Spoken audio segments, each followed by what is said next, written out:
हमारे लोकसभा और राज्यसभा दोनों के सांसद साथ थे और हम लोगों ने सभी के हस्ताक्षर से एक मेमोरेंडम उनको दिया है जिसमें हम लोगों ने जाति आधारित जनगणना की मांग की। लेकिन बिहार की विधानसभा ने 2019 में और 2020 में 2 बार प्रस्ताव किया है और सर्वसम्मत प्रस्ताव पास हुआ। बीजेपी भी शामिल थी।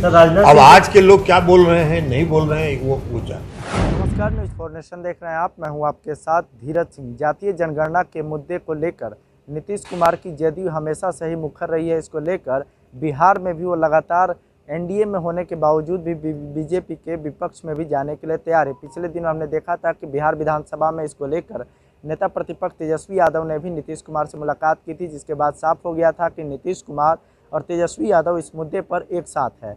लेकिन अब एक बड़ी खबर आ रही है जो कि राजधानी दिल्ली में जदयू के तमाम सांसदों ने केंद्रीय गृह मंत्री अमित शाह से मुलाकात की है। इस मुलाकात के बाद कहा जा रहा है कि उन्होंने जातीय जनगणना को लेकर जिस तरीके से देश भर में हो हल्ला मचा हुआ है, इसी बीच में उन्होंने मांग की है कि बिहार में जातीय जनगणना होनी चाहिए, जातियों की गिनती भी होनी चाहिए। बता दें, पिछले दिनों बीजेपी की ओर से कहा गया था कि जाति आधारित जनगणना ना होकर गरीबों की जनगणना होनी चाहिए।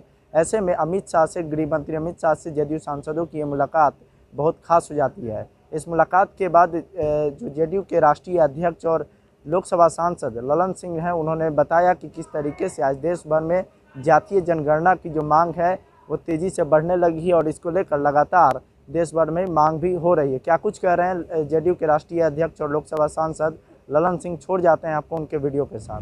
सर, आप लोगों ने मुलाकात की आज गृहमंत्री जी से। हम लोगों की मांग शुरू से रही है जाति आधारित जनगणना की, और बिहार की विधानसभा 2 बार 2019 में भी, 2019 में और 2020 में 2 बार सर्वसम्मत प्रस्ताव पास करके केंद्र सरकार को भेजा जाति आधारित जनगणना के। उसमें हमारी पार्टी भी रही, भारतीय जनता पार्टी भी रही, राष्ट्रीय जनता, सभी पार्टियों ने सर्वसम्मत प्रस्ताव भेजा है।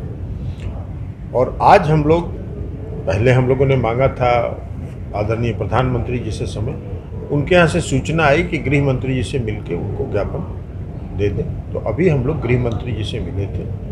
हमारे लोकसभा और राज्यसभा दोनों के सांसद साथ थे और हम लोगों ने सभी के हस्ताक्षर से एक मेमोरेंडम उनको दिया है जिसमें हम लोगों ने जाति आधारित जनगणना की मांग की है। आदरणीय गृह मंत्री जी ने कहा कि इस पर फिर चर्चा करेंगे। आप लोगों का भी जो पक्ष है वो सही है, कुछ और भी तर्क है जो जिस पर हम लोग बात करेंगे। हम लोगों ने कहा कि हम लोग जब भी आप बात करने के लिए बुलाएंगे हम लोग हाजिर हैं, लेकिन हमारी मांग जाति आधारित जनगणना की है, ताकि एक बार 1931 में जाति आधारित जनगणना, उसके बाद आज तक कोई जाति आधारित जनगणना नहीं हुई। अब जो दावे होते हैं उस दावों को अगर सबको जोड़ लिया जाए तो हिंदुस्तान की जो आबादी है उसका 3 गुना आबादी होना चाहिए। तो इसलिए, और आपकी नीति बनाने में भी, आप जब किसी भी वर्ग के लिए कोई नीति बनाते हैं तो उसके लिए भी यह जानना जरूरी है कि किस वर्ग के लोग कितनी संख्या में हैं। तो इसलिए उसके लिए भी यह आवश्यक है। तो उन सारे तर्कों के साथ हम लोगों ने गृह मंत्री जी से आज बात की है और उन्होंने कहा है कि इस पर चर्चा कोई टाइम फ्रेम दिया गया है कि इस टाइम फ्रेम में ये नहीं, अभी तो हम लोगों ने मांग किया है, फैसला तो केंद्र सरकार को करना है। लेकिन ललन जी, बिहार में खासतौर से बीजेपी के जो नेता है इस पर सहमत नहीं है। ये हम नहीं जानते हैं अभी के बीजेपी के नेता सहमत हैं कि नहीं, और कौन सहमत है कौन नहीं सहमत। लेकिन बिहार की विधानसभा ने 2019 में और 2020 में 2 बार प्रस्ताव किया है और सर्वसम्मत प्रस्ताव पास हुआ। बीजेपी भी शामिल थी। अब आज के लोग क्या बोल रहे हैं नहीं बोल रहे हैं वो जान। सर, राजनाथ सिंह जी जब गृह मंत्री थे तो उस समय भी ये कहा गया था कि होगा। क्या आपको लगता है कि एक तरह से यू टर्न है ये?